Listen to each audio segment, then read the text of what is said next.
Stay until the end, because what you're about to hear will teach you that sometimes the cruelest lessons are the ones our children need most. I'm 68 years old, and my only son looked me straight in the eyes and told me I was too financially stupid to give him advice. Those were his exact words. Not inexperienced, not old-fashioned, stupid. And when I heard what he said about me behind my back, when I heard him laugh about how he couldn't wait for me to die so he could finally use my money properly, I made a decision that changed everything. I put every penny of my $850,000 where he could never touch it, and I watched him lose everything without saying a single word. My name is Robert Chen. I'm a retired electrical engineer. I spent 43 years working for the same tech company in San Francisco, back when the city was still affordable and people actually talked to their neighbors. I never made Silicon Valley money, but I lived below my means, invested conservatively, and by the time I retired at 65, I had built up a comfortable nest egg. Nothing crazy. Just $850,000 in savings, investments, and retirement accounts. Plus I owned my house in Daly City outright. I raised my son Brian as a single father after my wife Linda passed away from breast cancer when he was only 7. Those were hard years. I worked full-time, took care of a grieving child, and somehow managed to save enough to put him through Berkeley without any student loans. Brian was always smart, maybe too smart. He graduated with honors in economics, got his MBA from Stanford, and landed a job at a hedge fund, making $200,000 a year by the time he was 30. I was proud of him. Of course I was. What father wouldn't be? But somewhere along the way, as his salary grew and his lifestyle inflated, Brian started looking at me differently. Like I was some relic from a bygone era who didn't understand how the world really worked. He married Lisa, a corporate lawyer who made even more than he did. They bought a house in Pacific Heights for $2.4 million. They had 2 beautiful kids, my granddaughters Emma and Sophie, who were 9 and 6 years old. For a few years, everything seemed fine on the surface. We had family dinners every few months. I'd watch the girls when Brian and Lisa had date nights, but I started noticing small things. The way Brian would check his phone when I was talking. The way Lisa would exchange glances with him when I shared stories from my working days. The way they'd smile and nod but never actually listen. It all came to a head last October. Brian called me on a Tuesday evening. I remember because I was watching the Giants game. "Dad, Lisa and I want to come by this weekend," he said. "We need to talk to you about something." "Of course," I said. "Is everything okay?" "Everything's fine. We just want to discuss some financial planning stuff with you." That should have been my first warning sign. Brian never wanted to discuss my finances before. He'd always acted like my modest savings were beneath his notice. But I figured maybe he was finally interested in helping me plan for long-term care or something responsible like that. They came over that Saturday afternoon. Lisa was wearing a designer outfit that probably cost more than my entire wardrobe. Brian had on a Patagonia vest over a button-down shirt, the unofficial uniform of tech finance bros. The girls weren't with them. "Dad, we need to talk about your investment strategy," Brian started, not even waiting until we'd sat down. "I've been thinking about your portfolio, and honestly, you're leaving a lot of money on the table." "I'm doing fine, Brian. My investments are conservative, but they're safe and they give me everything I need." "That's exactly the problem," Lisa jumped in. "You're 68 years old. You could live another 20, 30 years. With inflation, your savings are actually losing value. You need growth. I appreciate your concern, but I'm comfortable with my approach. I've been doing this for 40 years. Brian laughed. Not a good-natured laugh, a condescending one. "Dad, no offense, but that's exactly the issue. You've been doing the same thing for 40 years. The financial world has completely changed. You're still buying savings bonds and putting money in CDs like it's 1985. "Those are stable investments," I said, feeling my jaw tighten. "They're dinosaur investments," Brian said. "Look, I'm going to be blunt here. You don't understand modern wealth building. There are opportunities right now that people like you just can't see because you're not in the industry." "People like me?" He waved his hand dismissively. "You know what I mean. Your generation. You were taught to be afraid of risk. But real wealth requires smart risk-taking." For the next hour, they pitched me on something called DeFi lending protocols and cryptocurrency yield farming. I understood maybe a third of what they were saying, but what I did understand made my engineer's brain scream warnings. They wanted me to put a significant portion of my savings into something called Luna Protocol that promised 15% monthly returns. Brian, this sounds like a scam, I said carefully. Nothing legitimate offers returns like that. My son actually rolled his eyes at me. This is exactly what I'm talking about. You hear something you don't understand, and your first instinct is to call it a scam. Dad, I'm making 60% annually on my crypto portfolio. This isn't some Nigerian prince email. This is the future of finance. If it's so good, why do you need my money? I asked. We don't need your money, Lisa said quickly. We're trying to help you. Brian was just telling me the other day how worried he is that you're not going to have enough to maintain your lifestyle in your 80s. I'm fine, I repeated. I appreciate you coming by, but I'm not interested. Brian stood up, his face flushed. You know what, Dad? Fine. Stay poor. Stay stuck in your outdated mindset. But don't come crying to us when you run out of money and end up in some state-run nursing home. Brian, I said, standing up too. That's enough. No, it's not enough, he snapped. You raised me to think for myself, to be successful. And now that I actually understand how money works, you're too stubborn and too stupid to listen to me. It's frustrating as hell. The word hung in the air between us. Stupid. I think you both should leave, I said quietly. Lisa grabbed her purse. We're just trying to help, she said in that fake sweet voice of hers. But if you're going to be like this, then fine. They left. I stood in my living room for a long time after they'd gone, staring at the photos on my wall. Pictures of Brian as a kid, his college graduation, his wedding. I tried to tell myself that he'd said those things in frustration, that he didn't mean them, but I couldn't shake the word. Stupid. 2 weeks later, Brian called and apologized. Sort of. Dad, I'm sorry I got heated. I just want the best for you. Let's just forget about it, okay? I wanted to believe him. I really did. So I said, yes, let's forget it. But I didn't forget it, and when they invited me over for Thanksgiving, I said yes, even though part of me wanted to decline. Emma and Sophie deserved to see their grandfather, regardless of whatever was going on with their father. Thanksgiving was pleasant enough on the surface. Lisa made an elaborate meal. The girls showed me their school projects. Brian talked about his latest deals at work. Everything seemed normal. But I noticed the way Brian and Lisa would glance at each other when I spoke. The way they'd smile, these tight little smiles. After dinner, I was in the kitchen helping clean up when I heard Brian and Lisa talking in the living room. I wasn't trying to eavesdrop. The kitchen opened directly into the living room, and they weren't being particularly quiet. Did you see him trying to explain how bonds work to Emma? Brian said, laughing, like she's going to use that information in 2040. Lisa laughed too. Babe, your dad is sweet, but he's so out of touch. Did he really just suggest we pay off our mortgage instead of leveraging our equity? That's exactly what he said, Brian replied. He doesn't understand that debt is a tool. He's got $850,000 just sitting there making 3%, when he could be making 20-30% with basic crypto allocation. $850,000, Lisa repeated, and he's just going to let it stagnate. It's honestly painful to watch. It's not his money for much longer anyway, Brian said, and I could hear the shrug in his voice. I mean, he's 68. He's probably got, 10 good years left? 15 if he's lucky? And he's already slowing down. Did you notice he mixed up the girls' names twice today? That's not the point, Lisa said. The point is, we could be managing that money right now, growing it, and instead it's just sitting in some Vanguard index fund, dying a slow death.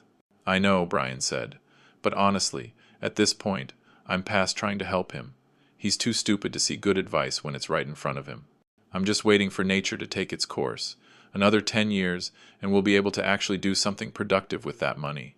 We could use it as a down payment on a Tahoe house. Assuming he doesn't blow it all on some reverse mortgage scam first, Lisa said. They both laughed. I stood in that kitchen, holding a wet dish towel, feeling something cold and hard settle in my chest. My own son, waiting for me to die.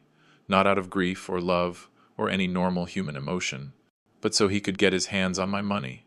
Money he thought I was too stupid to manage properly. I finished drying that dish. I put it away. I walked back into the living room with a smile on my face and thanked them for dinner. I hugged Emma and Sophie. I shook Brian's hand. I drove home. And then I called my lawyer. His name was Marcus Wong. We'd gone to Berkeley together back in the day. He'd handled my will, helped me with the deed to my house, taken care of all my important documents over the years. Marcus, I need to see you first thing Monday morning, I said. I need to set up an irrevocable trust. An irrevocable trust? He repeated. Robert, that's a pretty serious step. What's going on? I'll explain everything when I see you. But I need this done quickly and I need it done airtight. Can you do it? Of course. 9 a.m. Monday? I'll be there. That weekend I didn't sleep much. I kept thinking about what Brian had said. Too stupid. Waiting for nature to take its course. I thought about all the times I'd helped him over the years. Not just paying for college. There was the time I gave him $20,000 for his wedding. The time I co-signed his first apartment lease because his credit wasn't established yet. The time I loaned him $15,000 for his MBA application fees and first semester expenses, money he'd promised to pay back but never did. The time I gave him $10,000 as a down payment gift for his first car. I'd helped him build his life. And this was how he saw me, as an obstacle between him and my money. Monday morning, I sat in Marcus's office and explained everything. He listened without interrupting, taking notes on a legal pad. When I finished, he leaned back in his chair. Robert, I understand you're hurt, and you have every right to be. But an irrevocable trust is permanent. Once we do this, you can't change your mind. The money will be locked up according to whatever terms we set. You won't even be able to access the principal yourself except under very specific circumstances. That's exactly what I want, I said. Okay, Marcus said slowly. Walk me through what you're thinking. So we spent the next 3 hours hammering out the details. Here's what we came up with. All of my savings and investments, $850,000, would go into an irrevocable trust. I'd be able to draw from the interest and dividends for my living expenses, which was more than enough for my needs, but the principal would be untouchable.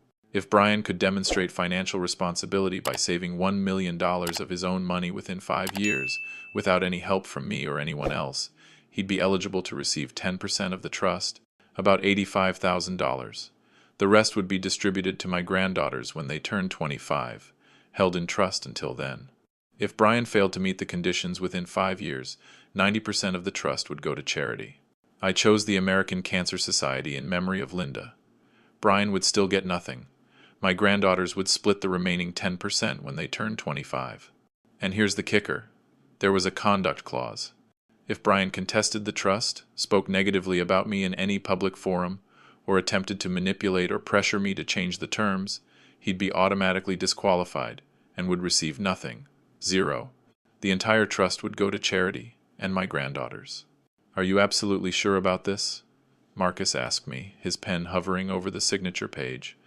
This is going to hurt your relationship with your son, probably permanently. Marcus, my relationship with my son is already hurt. I just didn't realize how much until now. The question is whether I'm going to let him keep thinking he can disrespect me and still benefit from my life's work. And the answer is no, I'm not. I signed the papers. Marcus filed them. The trust was established. It would take a few weeks to transfer all the assets, but it was done. Legally binding. Irrevocable. For the next few weeks, I went about my normal life. I didn't tell Brian anything. He didn't call me anyway, except once to ask if I could watch the girls, which I did. Emma and Sophie were wonderful as always. Emma showed me her science project on renewable energy. Sophie made me a drawing of our family. It hurt to look at it. Christmas came and went. Brian and Lisa invited me over for dinner. It was fine. Strained, but fine. Brian mentioned something about a big crypto deal he was working on. Lisa talked about her cases at work. I smiled and nodded and didn't say a word about the trust. In January, Brian called me. Dad, I need to talk to you about something serious. What is it? I'm getting into a major investment opportunity. It's Luna Protocol, that thing I told you about, but the minimum buy-in is $300,000. I was wondering if I could borrow against your accounts, just as collateral. You wouldn't even have to do anything. I just need you to sign some papers. I can't do that, Brian. Why not?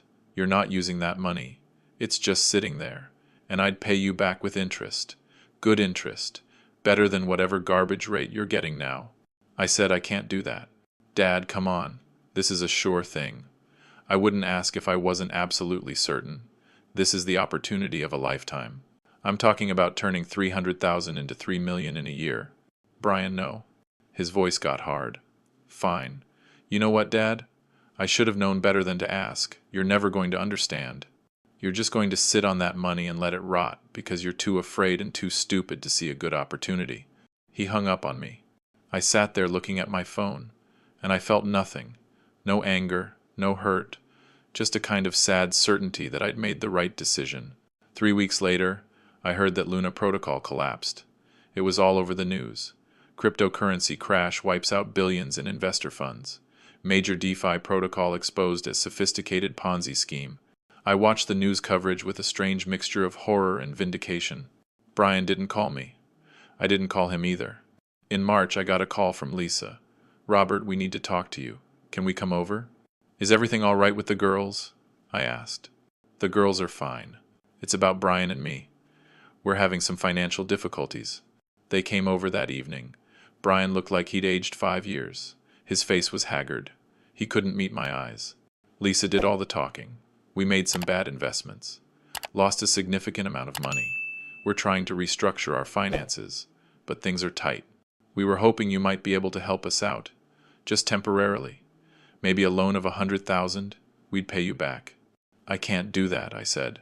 Dad, please, Brian said, finally looking at me. I know I was wrong about Luna. I know I should have listened to you.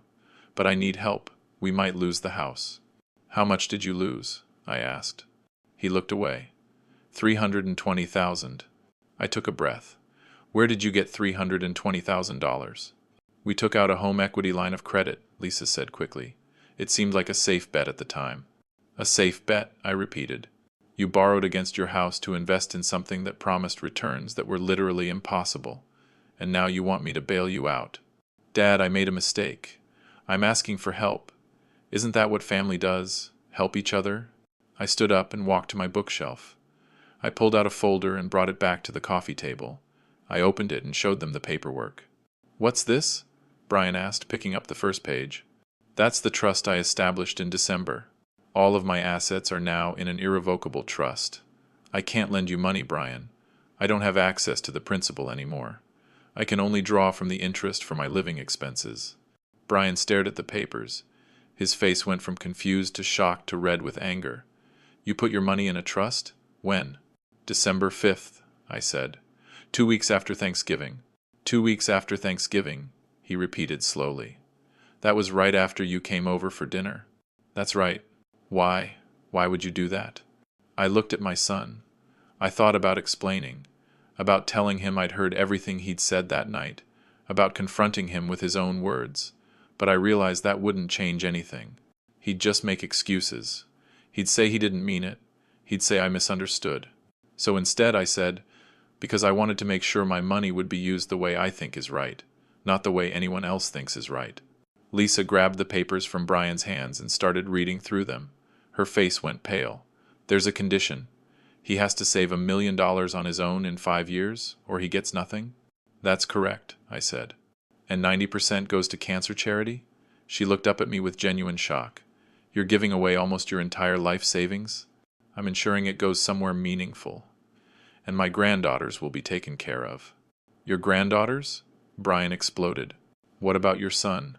What about me? What about you, Brian? I'm your son.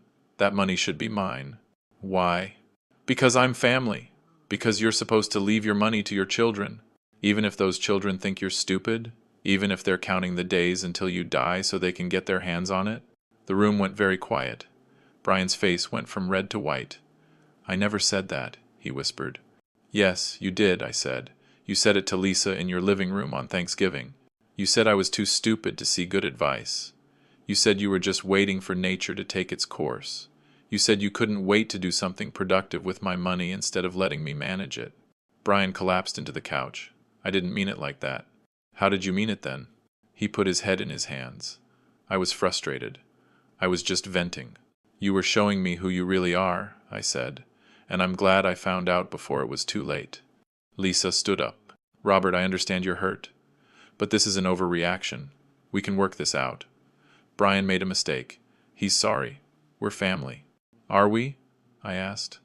Because family doesn't call each other stupid. Family doesn't wait for each other to die. Family doesn't see each other as obstacles to overcome. That's not fair, Brian said, looking up at me with red eyes. I've never treated you like an obstacle. I pulled out my phone. I'd written down some things over the past few months. Every time Brian had dismissed me, every time he'd made me feel small, I started reading them out loud. 2 years ago, I suggested you might want to have an emergency fund. You laughed and said that's what credit cards are for. Last year I mentioned that your house seemed expensive for your income. You told me I didn't understand how real estate works in San Francisco. Last Christmas I asked if you'd thought about saving for the girls' college. You said college might not even exist by then, and I should stop living in the past. 3 months ago, I tried to explain why I was worried about your crypto investments. You literally told me to stop talking because I was embarrassing myself. I looked up from my phone. Every single time I tried to share something from my experience, you treated me like I was senile, like my knowledge was worthless, like I was too old and too stupid to understand your modern world. Brian was crying now, full-on sobbing. I'm sorry, Dad. I'm so sorry. You're right. I've been an arrogant ass. I thought I had it all figured out. I thought I was smarter than everyone else. And I just lost everything. I lost my savings. I'm going to lose my house. Lisa wants a divorce. My life is falling apart. And the one person who could help me, I treated like garbage. Lisa was crying too. We're begging you, Robert, please. Think about Emma and Sophie. They need a stable home. Emma and Sophie will be fine, I said, and I meant it. They'll have trust funds waiting for them when they turn 25, enough to pay for college and then some. And until then, Brian will have to figure out how to be a father who teaches his daughters about actual responsibility instead of get-rich-quick schemes. You're really not going to help me, Brian said. It wasn't a question. I'm helping you in the only way that matters, I said. I'm letting you fail. I'm letting you experience the consequences of your choices, because that's something I should have done a long time ago. Every time I bailed you out, every time I gave you money you didn't earn, I was teaching you that you didn't have to be responsible, that Daddy would always be there to catch you. Well, I'm 68 years old, Brian. I might have 10 years left. I might have 30. But however long I have, I'm going to spend it living on my own terms, not waiting for you to value me only after I'm dead. They left. Brian was still crying. Lisa was furious. I closed the door behind them and sat in my quiet house, and I felt something I hadn't felt in a long time. I felt at peace. Over the next few months, I heard updates through the grapevine. Brian and Lisa sold their house in Pacific Heights at a loss. They moved to a modest 3-bedroom rental in San Mateo. Lisa filed for divorce. The girls were splitting time between their parents. Brian took a less prestigious job at a financial planning firm. His income dropped to $90,000 a year, less than half what he'd been making. I didn't reach out.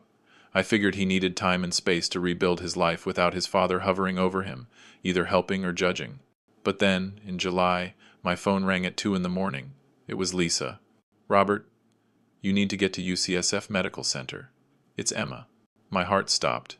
What happened? Is she all right? She's stable now. But Robert, she tried to hurt herself. Brian found her in time. She's in the pediatric psych ward. I was dressed and in my car in 5 minutes. I made it to the hospital in 20. Brian was in the waiting room, looking like a ghost. When he saw me, he stood up. Dad, he said, and then he just broke down. We sat in those horrible plastic chairs while the doctors talked to us.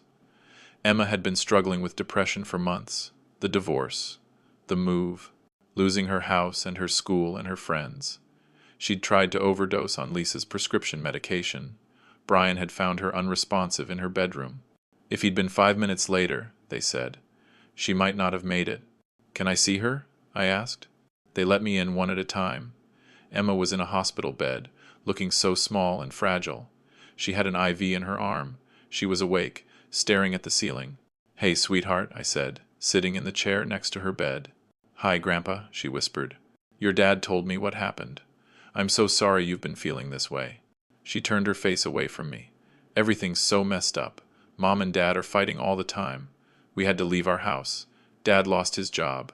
Everyone at my new school is mean. And Mom says it's because Dad made stupid decisions. And Dad says Mom never supported him, and I just want everything to go back to the way it was. I took her hand. Emma, I need you to listen to me. None of this is your fault. Not one bit of it. The problems between your mom and dad have nothing to do with you. Do you understand that?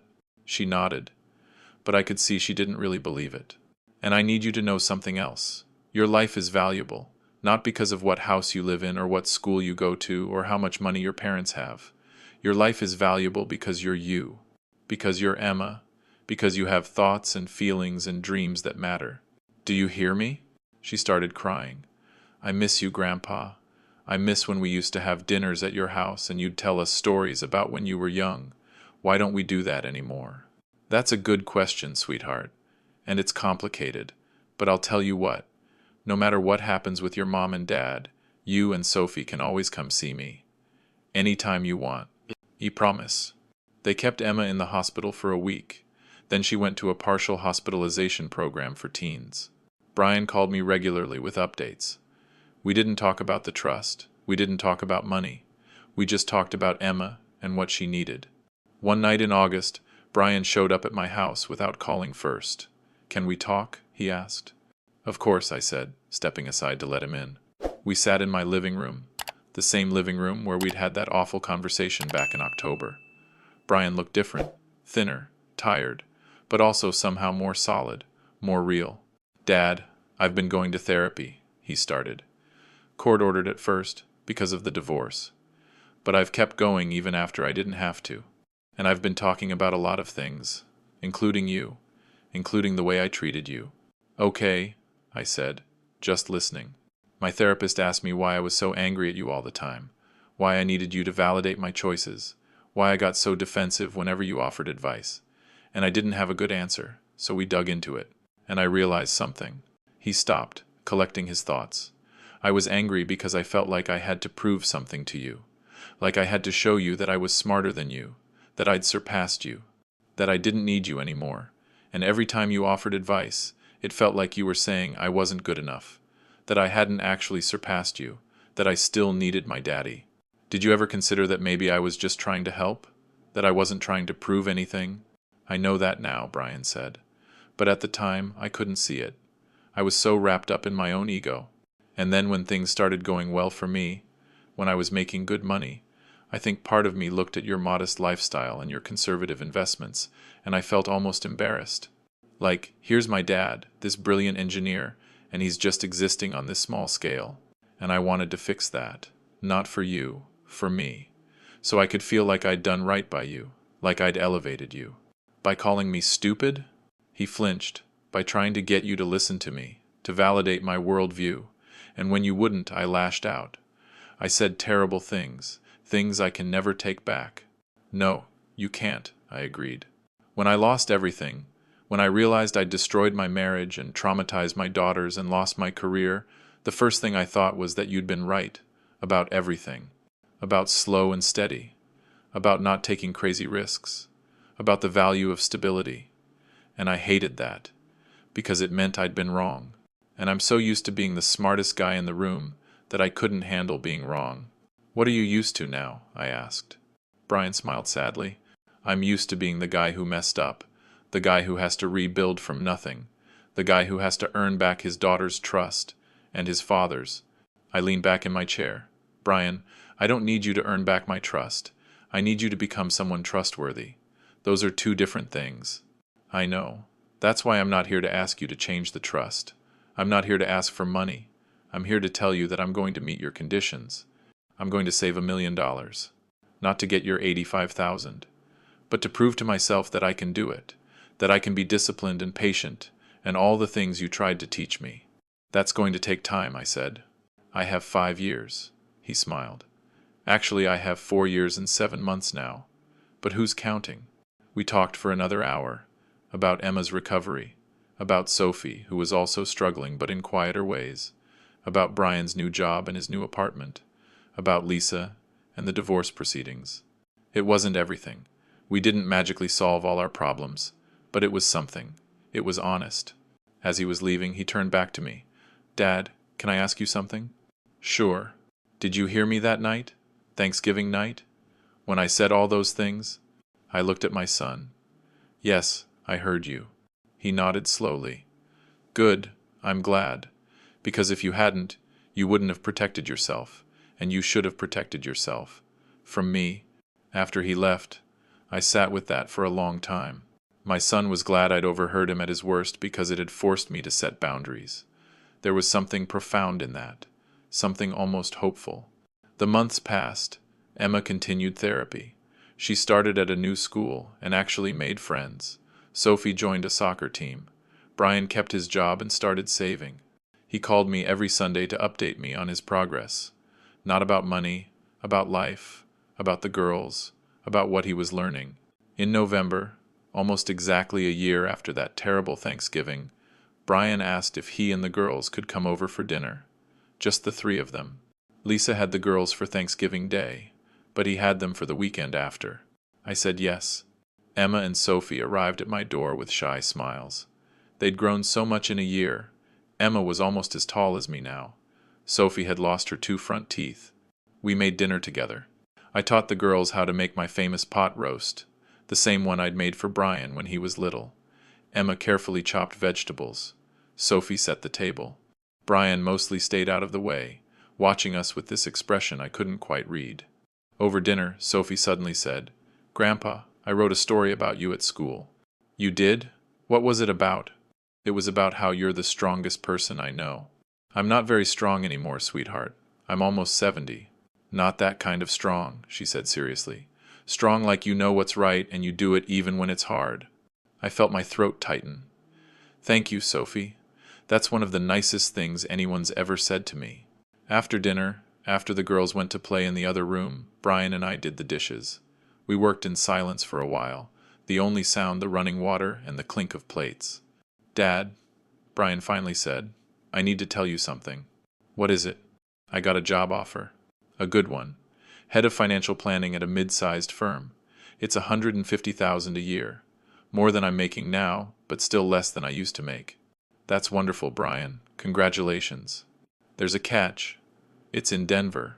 I stopped washing the dish I was holding. "Denver. I haven't accepted yet. Because it would mean taking the girls away from you, and away from Lisa, though she's talking about moving to Denver too for a fresh start. But I wanted to ask you first.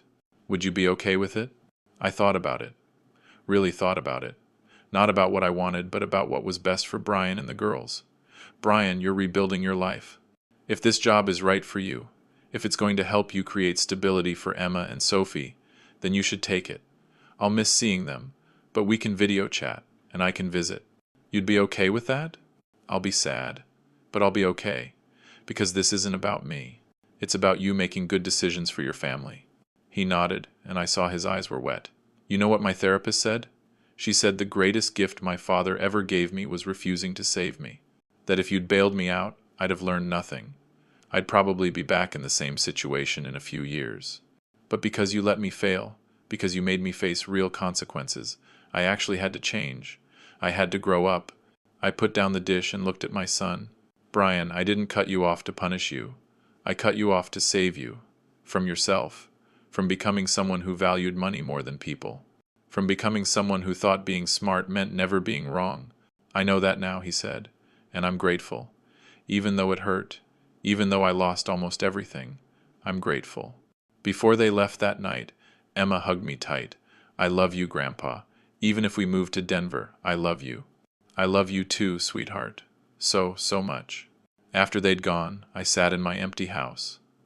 I thought about the trust, about the $850,000 that Brian might never see, about my choice to prioritize principle over family harmony, and I wondered if I'd done the right thing. But then I thought about the Brian who'd shown up at my door a year ago, demanding money, treating me like an ATM. And I thought about the Brian who'd just washed dishes with me, who'd asked my permission to take a job in another state, who'd said he was grateful for the lesson. People don't change because we make it easy for them. They change because we make it necessary. My phone buzzed. A text from Brian. "Thanks for dinner, Dad. The girls had a great time. So did I. I'm saving $3,200 a month now. Only $880,000 to go. Call you Sunday." I smiled. He was tracking his progress, holding himself accountable, becoming someone trustworthy, not just asking for trust. Maybe he'd make it to $1 million in 5 years. Maybe he wouldn't. But either way, he was learning the real lesson. That wealth isn't just about money. It's about discipline, about patience, about valuing the right things. And if he didn't make it, if 90% of my life savings went to cancer research instead of my son, I was okay with that too, because the money was never really the point. The point was teaching my son that some things are more valuable than money, that respect can't be bought or inherited, that you can't wait for someone to die before you value them. That's a lesson worth $850,000. I'm 68 years old. My son called me too stupid to give him financial advice, and I let him lose everything to teach him what really matters. I don't know if our story has a happy ending yet. Emma's still in therapy. Brian's still saving. Sophie's still figuring out who she is in this new family configuration. We're all still healing. But I do know this. The next time my son looks at me, he doesn't see someone to get past. He doesn't see an obstacle to overcome or an inheritance to wait for. He sees his father. And that's worth more than any amount of money. So let me ask you something. If someone you loved treated you with disrespect, if they saw you as nothing more than a bank account with a pulse, would you have the strength to set boundaries? Would you be willing to let them fail? Would you be able to say no, even knowing it might destroy your relationship forever? Because that's what real love sometimes requires. Not enabling, not rescuing, but letting the people we care about face the consequences of their choices and hoping they come out stronger on the other side. I let my son lose everything, and in losing everything, he found something more valuable. He found himself, the real version, not the arrogant finance bro who thought he had all the answers, but the man he was always capable of becoming. Was it worth it? Ask me in 4 more years when his 5-year deadline hits. But right now, sitting here in my quiet house with photos of my family on the walls, I can honestly say I have no regrets. I protected myself. I set boundaries. I demanded respect. And maybe, just maybe, I saved my son in the only way that mattered, by refusing to save him at all.